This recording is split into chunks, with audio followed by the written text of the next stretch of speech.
J D S ಶಾಸಕರನ್ನ ಸೆಳೆಯುವಂಥದ್ದಿರಲಿ ಕಾಂಗ್ರೆಸ್ ಅವರು, ಮಹಾರಾಷ್ಟ್ರದ ರೀತಿ ಏನಾದ್ರೂ ಕೂಡ ಅಜಿತ್ ಪವಾರ್ ರೀತಿ ಅಲ್ಲಿ ಎಂಟೈರ್ ಕಾಂಗ್ರೆಸ್ಸು ಖಾಲಿ ಆಗೋಯ್ತಲ್ಲ, entire Congress Shiv Sena N C P ಎಲ್ಲ ಖಾಲಿ ಆಗೋಯ್ತಲ್ಲ, ಹಂಗೇನಾದರೂ ಕರ್ನಾಟಕದಲ್ಲಿ ಆಗ್ಬಿಟ್ಟತ್ತು.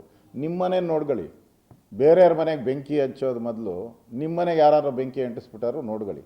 ಯಾಕಂದರೆ ಹಿಂದೆ 2019ರಲ್ಲಿ ಕಾಂಗ್ರೆಸ್ಸಿಂದ 16 ಜನ ಬಿ ಜೆ ಪಿಗೆ ವಲಸೆ ಬಂದಿದ್ದರು, ಮರಿಬೇಡಿ ಅದನ್ನು. ಅದರಿಂದ ನಿಮ್ಮನೆ ಬೇರೆಯವ್ರ ಮನೆಗೆ ಬೆಂಕಿ ಇಡೋ ಬದಲು ಇಡೋಕ್ಕೋಗಿ ನಿಮ್ಮನೆಯಲ್ಲಿ ಬೆಂಕಿ ಅಂಟ್ಕೊಂಡತ್ತು ಹುಷಾರಾಗಿರಿ ಅನ್ನೋ ಎಚ್ಚರಿಕೆಯನ್ನು ಕೊಡ್ತಾ ಇದ್ದೀನಿ ನಾನು.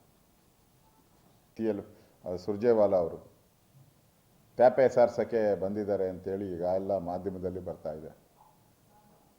ನನಗನ್ಸ್ತತೆ ಸುರ್ಜೇವಾಲಾ ಅವರು ಬಂದು ಹೋದ್ರೂ ಈ ಪರಿಸ್ಥಿತಿ ಏನು ಬದಲಾವಣೆ ಆಗಲ್ಲ. ಎಲ್ಲಿವರೆಗೂ ಈ ಕುರ್ಚಿ ಕಾಳಗ ಇರ್ತೈತೆ ನಿಲ್ಲಲು, ಎಲ್ಲಿವರೆಗೂ ಈ ಪವರ್ ಶೇರಿಂಗ್ ಆಗಿದೆಯೋ ಇಲ್ಲವೋ ಇದು ಸ್ಪಷ್ಟ ಆಗೋವರೆಗೂ MLAಗಳಿಗೆ, ಅಲ್ಲಿವರೆಗೂ ಈ ಕುರ್ಚಿ ಕಾಳಗ ನಿಲ್ಲಲ್ಲ. ಸುರ್ಜೇವಾಲಾ ಬಂದರೂ ಅಷ್ಟೇ, ಇನ್ನೊಬ್ಬರು ಬಂದರೂ ಅಷ್ಟೇ. ಇದು ಸತ್ಯನ ಇಲ್ಲ ಸ್ಪಷ್ಟ ಆಗಬೇಕು. ಆ ಸತ್ಯನ ಇಲ್ಲ ಅಂತ ಹೇಳೋದು ಅಂಥದ್ದು ಇರೋವಂಥದ್ದು ಡಿ ಕೆ ಶಿವಕುಮಾರ್ ಅವರು. ಯಾಕಂದರೆ ಡಿ ಕೆ ಶಿವಕುಮಾರ್ ಅವ್ರಿಗೆ ಹೈಕಮಾಂಡ್ ಮಾತು ಕೊಟ್ಟಿರೋದು, ಅವ್ರು ಹೇಳಬೇಕು ಇದು ಸತ್ಯ, ಪವರ್ ಶೇರಿಂಗ್ ಆಗಿರೋದು ಸತ್ಯ.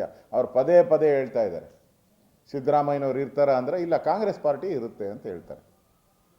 ನಾನು ಅಸೆಂಬ್ಲಿಯಲ್ಲೇ ಪ್ರಶ್ನೆ ಮಾಡಿದೆ, ಬಡ್ಜೆಟನ್ನು ನೀವು ಮಂಡಿಸ್ತೀರಾ ಅಂತ ಹೇಳಿದೆ. ಅದಕ್ಕೆ ಅವ್ರು ಹೇಳಿದ್ರು ಬಡ್ಜೆಟನ್ನು ಕಾಂಗ್ರೆಸ್ ಪಾರ್ಟಿ ಮುಖ್ಯಮಂತ್ರಿನೇ ಮಂಡಿಸ್ತಾರೆ ಅಂದರು. ಅರ್ಥ ಏನು?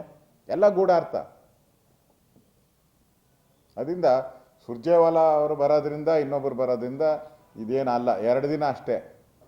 ನೋಡಿ, ಇವತ್ತು ಸಂಜೆ ಆದಮೇಲೆ ಸಂಜೆ ರಾತ್ರಿ ಪ್ರೆಸ್ ಮೀಟಲ್ಲಿ ಅವ್ರು ಹೇಳೋದು, ಇನ್ನು ಮುಂದೆ ಯಾರು ಡಿನ್ನರ್ ಪಾರ್ಟಿ ಮಾಡಬಾರ್ದು, ಯಾರು ಮುಖ್ಯಮಂತ್ರಿಗಳ ಹೇಳಿಕೆ ಕೊಡಬಾರ್ದು ಅಂತ ಇವತ್ತು ಪ್ರೆಸ್ ಮೀಟು ಮೇನ್ ಹೆಡ್ಲೈನ್ಸ್ ಅದೇ ಇವತ್ತು ಕಾಂಗ್ರೆಸ್ ಅವರು.